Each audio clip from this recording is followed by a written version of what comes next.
Well, I have to answer you honestly. It's not so much that I think about the region where I'm going to.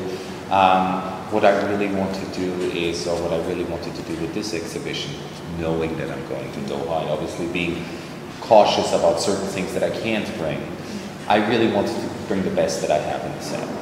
So it's more of a quality statement than a regional concept that is behind it. I always feel that if you already go through the rigmarole of sending pieces halfway across the world, you just should put your best foot forward and just bring the best. And you know, there were some kind of considerations about certain paintings, if we should bring them or not.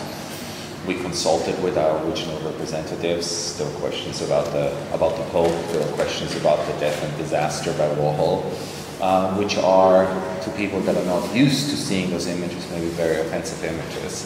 So we did consider them, and we knew that we can't bring any nudity. I didn't have any in the sale right now, but you know, so these were the considerations. But in general, I just like to bring the best things that I have.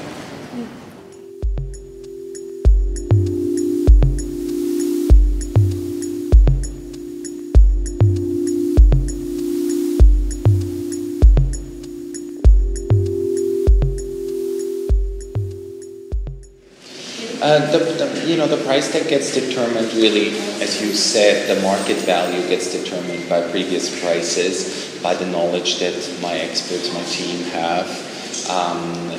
We look at every painting together and see what everyone knows, and then there is a determination of what year it has been executed, what size it is, what quality we feel it is. It's a quality statement, and it's our expertise to determine the quality. The quality really decides.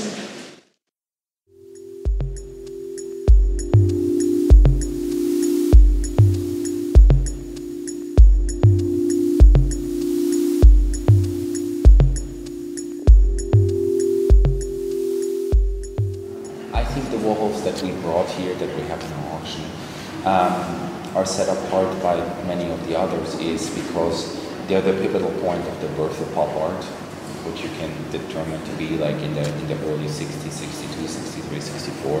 The Warhols that we brought here are pieces from this period. The Warhols that we brought here are works that have been exhibited during Warhol's lifetime. This is maybe one determination that you can make in Warhol's market is like few paintings were accepted during his lifetime. They were shown. Warhol signed them. He put them in galleries. The galleries accepted them. This is very important, rather, because he has such a factory production. So there were many pieces that just remained back in the factory and then got sold afterwards through the estate after Warhol died.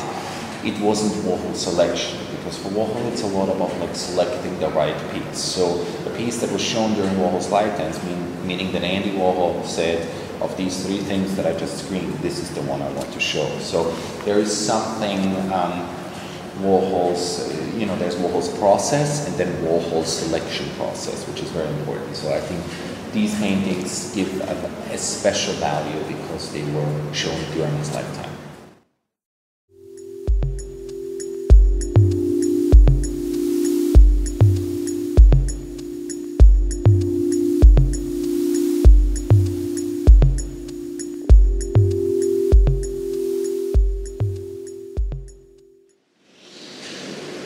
Do I see any correlation? No, because in my opinion, Gerhard Richter has one of the longest careers. If you think that he started his earliest works, his catalog resume starts, I think, in 63 or 64. So you're basically back into the pop art time. So he has an oeuvre of 50 years, going into his 60s. From my Europe, which is an incredible amount of work. He's been an artist that has been always very acknowledged by art history, by museums.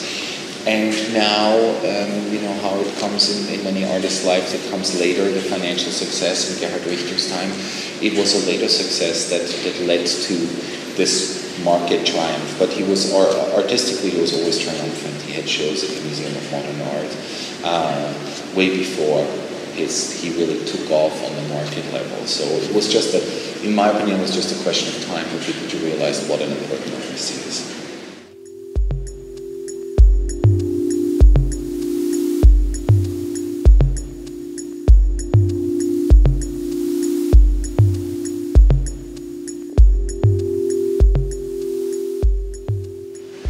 Buy what you love.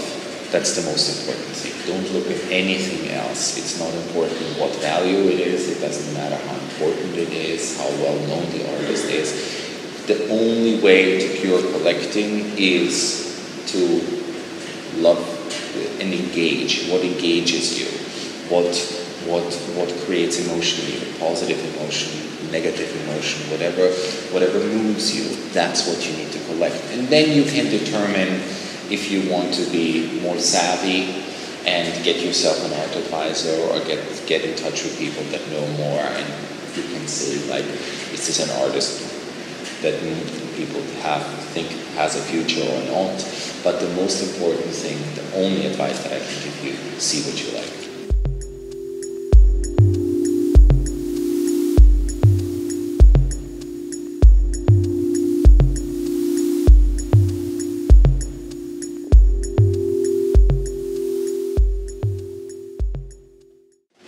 In the same way, look, there's obviously a much better understanding here in Doha. In the regional art, wherever you are in the world, is always the first thing that attracts you as a collector, I think, because it is the same circumstances that you live in, that you grew up in, that you understand. So I'm born and raised Austrian, so the first art that I collected was Austrian contemporary art.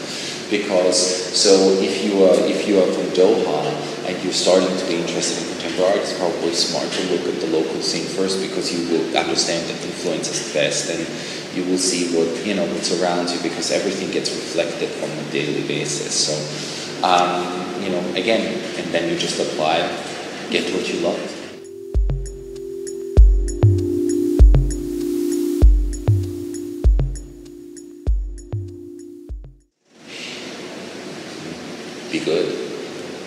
Be good, be talented, follow your vision, and then it's just up to, it's very different. There are many artists out there.